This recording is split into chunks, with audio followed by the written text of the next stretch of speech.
Right, in this video we're going to be looking at hyperbolas. Now we're going to look at an example. This is out of your note-taking guide on page 213.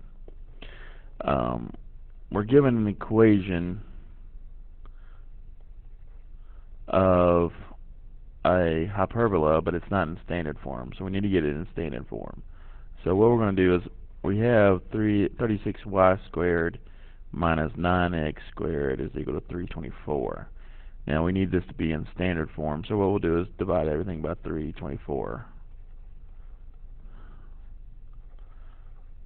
Alright, so when we do this, we end up with y squared over 36 goes into 324 9 times.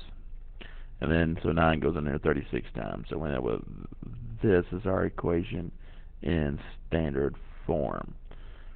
So we have y squared over 9 minus x squared over 36 is equal to 1. Okay, so now we're going to identify the particular parts of a hyperbola. Okay, a squared always comes first in hyperbola, so a squared is 9. And then b squared is 36. b squared always comes second. Now, we'll take the square root of this, and so we'll end up with 3 is equal to a. So simply what we're doing is a squared is equal to 9, take the square root, and so that's 3. We'll do the same thing for b. So b squared is equal to 36, and we'll take the square root to come up with what b is. Okay, now the y squared term is positive. So the transverse axis is vertical. And the vertices are 0 plus or minus 3. And so then to find the next part, we have c squared is equal to a squared plus b squared. So we'll end up with 9 plus 36. Okay, now we'll end up with 45 there. So again, we'll take the square root to come up with what the actual c value is. So we have the square root, c is equal to the square root of 45.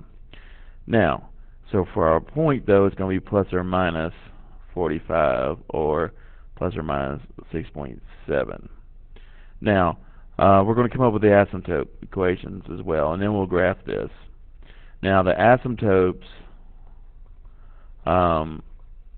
what we have to remember is slope-intercept form. So y is equal to m times x. Now remember, slope is rise over run.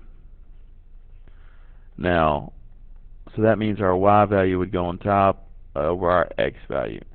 Now in this particular case, it's a over b because a was in the y location. A squared was underneath y. So what we'll end up with is y is equal to plus or minus 3 over 6x as the equation of our asymptote. Now that'll reduce. So over here we'll write that'll be 1/2. So we'll have y is equal to plus or minus 1/2 x. Okay, and so now we found the asymptote equation as well. Alright, now down here, to draw the hyperbola, we're going to draw a rectangular centered at the origin. Okay, now it's going to be, that's 2a units. Now 2a, so it would be 2 times 3, which would give us the 6. Okay, and then b is 2 times 6, which is going to give us 12 units. Now to actually graph it, what we're going to do is go back up here, and what we'll do is we're going to graph our vertices. Our vertices is plus and minus 3, so we'll go up to 3, and we'll come down to 3. Alright, so that's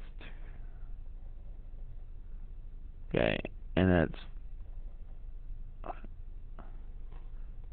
alright. Now, for that, sorry, actually 3 on this particular graph is kind of in between, since everyone's in them. Alright, and then we'll graph 6 with this, and so we'll go over to 6. So that's 2, 4, 6.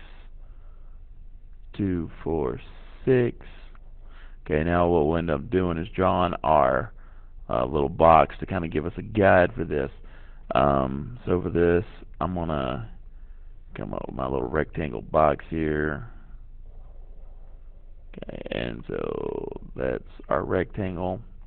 The next thing I'm going to do is draw a line. Okay, now, really, now remember we're drawing diagonals through the middle of our box. So I'm going to try to come out. Oh, that's a little bit too thick for this. So let me switch that. Wanted that. So I'm going to have to go back and draw my box again. Alright,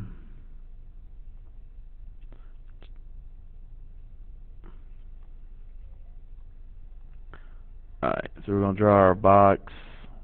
Redraw it actually. Hopefully yours didn't erase. Now I'm going to draw a line in between.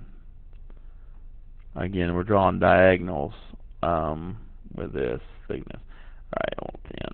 Alright, so we're going to draw diagonals going through it, and I'm going to make it dash too. So this is our asymptotes. So basically our asymptotes are going to kind of go through there and go through there. It's kind of a rough sketch, but you get the idea. Okay, again, and we should go through the origin. It's off just a little bit the way I drew it. Okay, and so then what we would do is draw in our branches.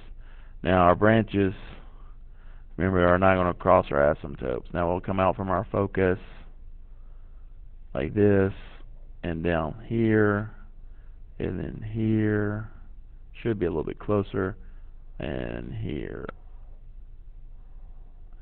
And so we have graphed that hyperbola. And we've also come up with the characteristics of it.